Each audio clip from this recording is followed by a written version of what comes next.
नमस्ते sir, I am Palak Kohli and ये मेरा सेकंड कंसेक्यूटिव पैरालंपिक्स था एंड टोक्यो में मैंने 4th फिनिश किया था एंड यहाँ पे मैंने 5th फिनिश किया। बट दोनों इस पैरालंपिक्स जाने का मेरा जर्नी बिल्कुल ही डिफरेंट था।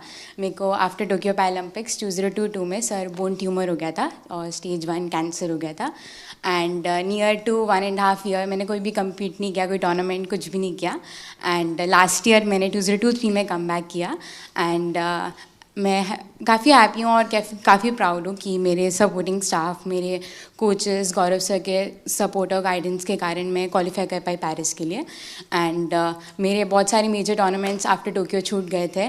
वर्ल्ड चैम्पियनशिप्स बिकॉज मेरे को वॉक ओवर देना पड़ा, एशियन गेम्स में मुझे कोविड हो गया था। इस ईयर मैंने वर्ल्ड चैम्पियनशिप क्वालिफाई किया और मैंने ब्रॉन्ज मेडल जीता एंड फिर मैंने पेरिस के लिए क्वालिफाई किया बैक टू बैक। मेरा वर्ल्ड रैंक एकदम 38 लास्ट हो गया था बिकॉज मैंने टूर्नामेंट्स नहीं खेले थे एंड अगेन से मैंने अपने आप को टॉप 4 वर्ल्ड नंबर 4 में आई और मैंने पेरिस के लिए क्वालिफाई किया।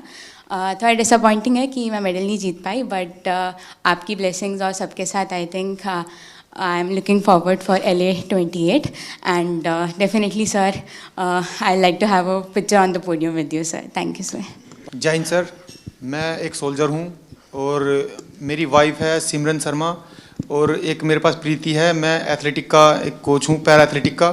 तो मेरे 2 एथलीट है, दोनों 100 और 200 मीटर करते हैं और फर्स्ट टाइम जो एथलेटिक में ट्रैक में मेडल आया है सर, मेरे ही एथलीट लेकर आए हैं अभी और 3 मेडल आए हैं। हमारा काफ़ी वहाँ पे सीखने को मिला सर, जैसे कि वहाँ पे हमारा 100 मीटर में एक इवेंट में मतलब 2 मेडल आ गए, तो 2 मेडल एक ही रूम में 2 एथलीट हैं 100 मीटर के दोनों पहली बार खेलने जा रहे हैं, देश के लिए पहली बार मेडल जीतने के लिए जा रहे हैं ट्रैक में।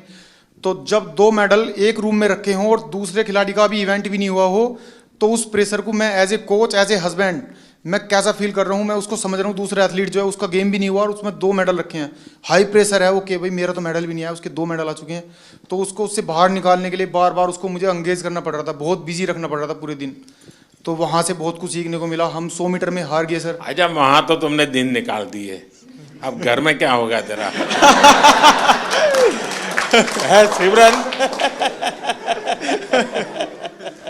सर ये जितना अच्छा बन के दिखा रहा है इतना है नहीं। मैं जब हम यहाँ पे आए थे तो यहाँ से जाने से पहले बात हुई थी, एक्चुअली हम दोनों में ये बात होती थी कि ट्रैक को पहला मेडल कौन देगा। तो फिर जब इवेंट लिस्ट आई तो उसमें पता चला प्रीति का इवेंट पहले है, तो हम श्योर हो गए थे कि पहला मेडल तो यही देगी। तो जब हम यहाँ पे आए तो उससे पहले ये गज्जू मतलब ये कोच बोल रहे थे कि तुम्हें 1 महीने का रेस्ट दिया जाएगा। फिर उसके बाद जब अभी हम यहाँ पे आए, अभी हम सुबह ही बात चल रही थी, तो सुबह मेरे से बोल रहे थे कि एक वीक का रेस्ट मिलेगा और उससे ज़्यादा का नहीं मिलेगा। तो मैंने बोला क्यों नहीं मिलेगा, तो बोल रहे ब्रॉन्ज मेडल पे इतना ही मिलता है।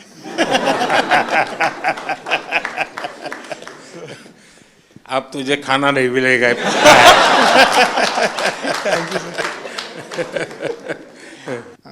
सर हाँ, जरा बताइए क्या मुश्किल होता है? सबसे अहम बात है ब्लाइंड जूडो में कि जो इंस्ट्रक्शन हम लोग बाहर से देते हैं, जो इनको सिखाया जाता है, उसमें हम लोग एक कोडिंग करते हैं कि जब हम जाएंगे तो ये बोलेंगे तो तुम्हें ये करना है, क्योंकि वहाँ दिखता तो है नहीं कुछ। तो उस दिन हमारे 2 मैट एरिया थे, एक मैट पे हमारी बाउट चल रही थी फाइट और दूसरे पे जो है वो फ्रांस की फाइट चल रही थी। और फ्रांस की फाइट में इतना शोर हो रहा था, करीब 15 से 18 हज़ार दर्शक वहाँ थे। तो जिसकी वजह से जब ये सेमीफाइनल खेलने गए तो जो मैं बोल रहा था वो ये नहीं समझ पा रहे थे। और डेफिनेटली क्योंकि सेमीफाइनल का एक प्रेशर था और जो खिलाड़ी था ईरान का, उससे पहले ये फाइनल में एशियाई खेलों में हारे थे, तो यकीनन उसका भी प्रेशर होगा।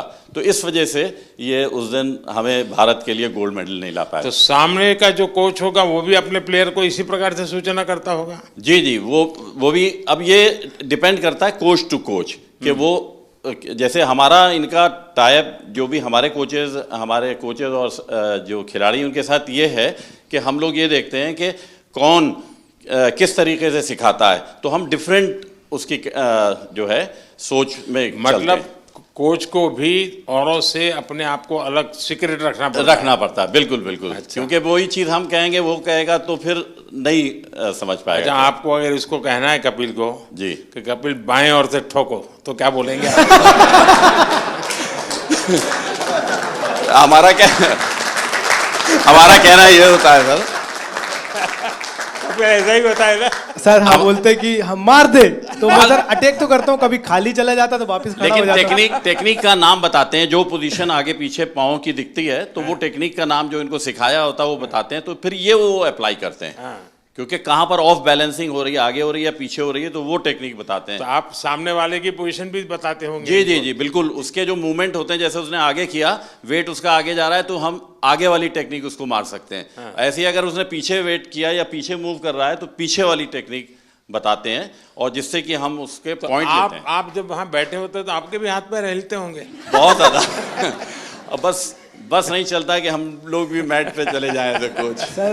सर ऐसा हो रहा था कि सेमीफाइनल में जो रेफरी थे जो मेरे हाथ पकड़ के ले जा रहे थे, उनके हाथ खुद धूज रहे थे।